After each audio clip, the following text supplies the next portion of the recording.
Hello good morning student. जय Hind everyone. हम class 8 में हिंदी की बुक रीड करेंगे। क्लास 8 में जो हिंदी का पहला चैप्टर है, जो पहला लेसन है वो प्रणति है। और प्रणति जो कविता है, जो पोएम है, इसके जो राइटर हैं रामधारी सिंह दिनकर जी हैं, जिन्हें राष्ट्र कवि के नाम से भी जाना जाता है। इसमें दिनकर जी ने राष्ट्र के वीर सपूतों की वीरता का वर्णन करते हुए देश को किस प्रकार से उन्होंने आज़ादी दिलाई, देश के लिए उन्होंने क्या संघर्ष किए, इसके बारे में हमें जानकारी दी है। तो चलिएगा चलते हैं अपने पोएम की तरफ। सभी स्टूडेंट अपनी बुक्स ओपन कर लेंगे। लिखा हुआ है कि कलम आज उनकी जय बोल, जला अस्थियां बारी बारी, छिटकाई जिनने चिंगारी। कलम आज उनकी जय बोल, जला अस्थियां बारी बारी, छिटकाई जिनने चिंगारी। जो चढ़ गए पुण्य वेदी पर, लिए बिना गर्दन का मोल, कलम आज उनकी जय बोल। इन लाइनों में जो कवि है रामधारी सिंह दिनकर जी, वो कह रहे हैं कि कलम आज उनकी जय बोल। ये कलम आज उनकी जय बोलेगी, जय बोल रही है। जला अस्थियां बारी बारी, छिटकाई जिनने चिंगारी। जिन्होंने भारत माता की स्वतंत्रता के लिए अपनी अस्थियों को भी, अस्थियां बोला तो हड्डियां, उन्होंने अपनी हड्डियों को भी जला करके छिटकाई जिनने चिंगारी। जो देश में राष्ट्र की भावना की चिंगारी को जागृत किया है। जो चढ़ गए पुण्य वेदी पर, लिए बिना गर्दन का मोल। और वो देश की आज़ादी के लिए पुण्य वेदी पर, अर्थात पुण्य वेदी का मतलब होता है किसी अच्छे कार्य के लिए किया गया पवित्र कार्य। किसी अच्छे कार्य के लिए किया गया पवित्र कार्य जो होता है उसको पुण्य वेदी बोलते हैं। और वो अच्छे कार्य के लिए, अर्थात देश की स्वतंत्रता के लिए, वो अब फांसी के फंदे पर अपनी गर्दन का मोल चुकाए बिना, वो हंसते हंसते फांसी के फंदों को चूम कर गले से लगा लिया, अर्थात फांसी के फंदे पर लटक गए। कलम आज उनकी जय बोल, ये कलम आज उनकी जय बोल रही है। जो अगुणित लघुदीप हमारे, दूसरा पैराग्राफ देखेंगे। जो अगणित लघुदीप हमारे, तूफानों में एक किनारे, जल जल कर बुझ गए किसी दिन, मांगा नहीं स्नेह मुँह खोल। जो अगणित लघुदीप, जो अगुणित अगणित लघुदीप, अगणित अगणित जिनकी कोई गिनती ना हो। लघु का मतलब छोटे छोटे दीप, बहुत ही अनेक संख्या में छोटे छोटे हमारे जो दीप थे, हमारे जो वीर पुरुष थे। तूफानों में एक किनारे, एक तरफ तूफान, एक तरफ कठिनाइयाँ, आंधी तूफान, सब कुछ वो सहते हुए तूफानों के एक किनारे वो अपने मार्ग पर डटे रहे।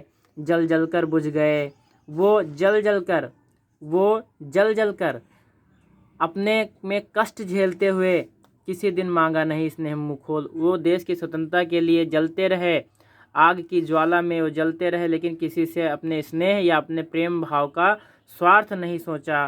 कलम आज उनकी जय बोल, ये कलम आज उनकी जय बोल रही है। पीकर जिनकी लाल सिखाएं, उगल रही लू लपट दिशाएं। पीकर जिनकी लाल सिखाएं, पीकर जिनकी लाल सिखाएं, उगल रही लू लपट दिशाएं। जिनके सिंहनाद से सहमी धरती, रही अभी तक डोल। हमारे वीर सपूतों के सिंहनाद से, अर्थात उनके सिंह जैसी गर्जना से, उनकी दहाड़ से आज भी यह धरती अभी तक डोल रही है, अभी तक क्या है, हिल रही है। कलम आज उनकी जय बोल, ये कलम आज उनकी जय बोल रही है। अंधा चकाचौंध का मारा, अंधा चकाचौंध का मारा, क्या जाने इतिहास बेचारा। साखी हैं उनकी महिमा के सूर्य चंद्र, भूगोल खगोल। कलम आज उनकी जय बोल, कलम आज उनकी जय बोल। इसका मतलब है अंधा चकाचौंध का मारा। अंधा, जो उन्होंने जो चिंगारी छिटकाई थी, उस चिंगारी की आग में, उस चिंगारी की ज्वाला में एकदम सब वहाँ के प्रकाश से लोग जो अंधकार में डूब गए थे, जो चकाचौंध के अंधकार में डूब गए, वो इतिहास क्या जाने। साखी हैं जिनकी, जो देश के प्रति अपनी भक्ति भावना के बारे में ही नहीं जानता, वो हमारे देश के इतिहास के बारे में कैसे जानेगा। साखी हैं उनकी महिमा के सूर्य चंद्र भूगोल खगोल। साखी हैं उनकी महिमा के। साखी का मतलब होता है साक्षी। क्या होता है? साक्षी। और महिमा का मतलब क्या होता है? महानता। और खगोल का मतलब होता है ब्रह्मांड के अंतर्गत किया गया अध्ययन। वह शास्त्र जिसके अंतर्गत ब्रह्मांड का अध्ययन किया जाता है, अर्थात पूरे संसार का अध्ययन करते हैं, उसको खगोल बोलते हैं। साक्षी हैं, गवाह हैं उनकी महिमा के, उन वीर सपूतों की महानता के, उनकी वीरता के। सूर्य, चंद्रमा, भूगोल और खगोल भी उनकी महिमा के साक्षी हैं, उनकी वीरता के साक्षी हैं, गवाह हैं। कलम आज उनकी जय बोल। हे कलम, आज तुम्हें उनके बारे में कुछ अच्छा लिखना है, कुछ अच्छा करना है। और मेरा भी सभी छात्र और छात्राओं से, प्रिय छात्र और छात्राओं से मेरा भी अनुरोध है कि सभी को अपने वीर पुरुष के बारे में 10-10 वाक्य करके लाने हैं। 10-10 शब्द करेंगे, 10-10 वाक्य करेंगे। 10 और 10। वीर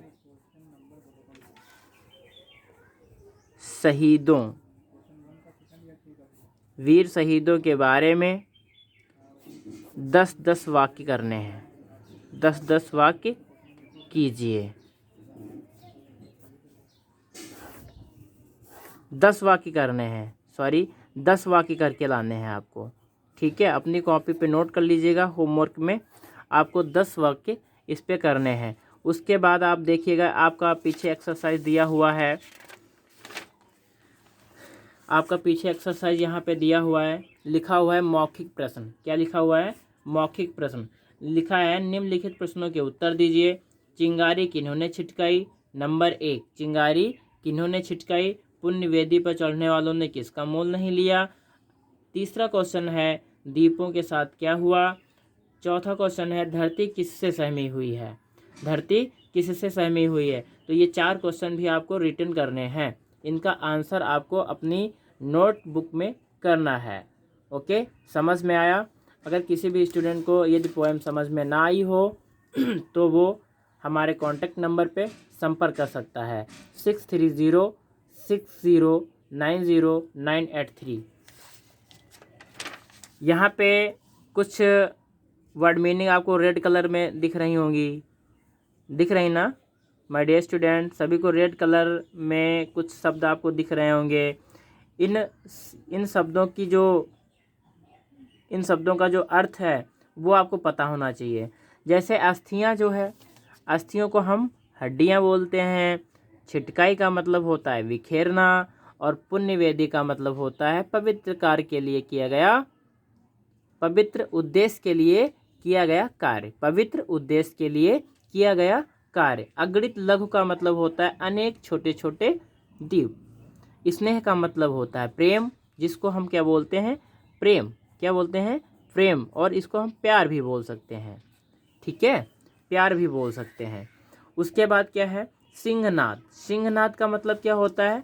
सिंहनाद का मतलब होता है गर्जना, शेर की दहाड़। सिंहनाद का मतलब होता है गर्जना। और डोल का मतलब होता है हिलना। क्या होता है? हिलना। महिमा का मतलब होता है महानता। महिमा का मतलब क्या होता है? महानता। और साक्षी का मतलब होता है साक्षी। क्या होता है? साक्षी। इसको ऑब्लिक में क्या लिख लेंगे? गवाह। क्या होता है? गवाह। ठीक है। उसके बाद खगोल का मतलब होता है वह शास्त्र जिसके अंतर्गत भूगोल का अध्ययन या ब्रह्मांड का अध्ययन किया जाता है। इसके जो राइटर हैं ये आपके बिल्कुल नीचे दिए हुए हैं। इनका नाम है रामधारी सिंह दिनकर और इनको राष्ट्र कवि की संज्ञा दी गई है। रामधारी सिंह दिनकर के बारे में थोड़ा हम जान लेंगे कि रामधारी सिंह दिनकर जो हैं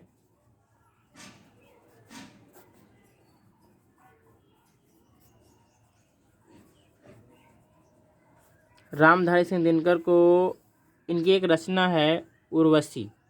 कौन सी रचना है? उर्वशी रचना है। ठीक है, इस पे इनको ज्ञानपीठ पुरस्कार दिया गया। कौन सा पुरस्कार दिया गया? ज्ञानपीठ पुरस्कार, ज्ञानपीठ पुरस्कार से इनको नवाजा गया उर्वशी रचना के लिए, और इनको राष्ट्र कवि की संज्ञा दी जाती है। इन्होंने लिखा हुआ है, एक 2 लाइनें लिखी हैं इन्होंने पद्यांश में। भरा नहीं जो भाव से बहती जिसमें रसधार नहीं, हृदय नहीं वह पत्थर है जिसमें स्वदेश का प्यार नहीं। तो ऐसी ही इन्होंने कई रचनाएं देश पर भी आधारित लिखी हुई हैं, इसीलिए इनको राष्ट्र कवि की संज्ञा दी गई है। तो मैं आशा करता हूं कि सभी स्टूडेंट को ये पोएम समझ में आ गई होगी। यदि कोई भी स्टूडेंट को यदि कोई डाउट है, कोई संदेह है, तो वो संपर्क कर सकता है। ओके, थैंक यू क्लास, मिलते हैं नेक्स्ट डे, तब तक के लिए जय हिंद।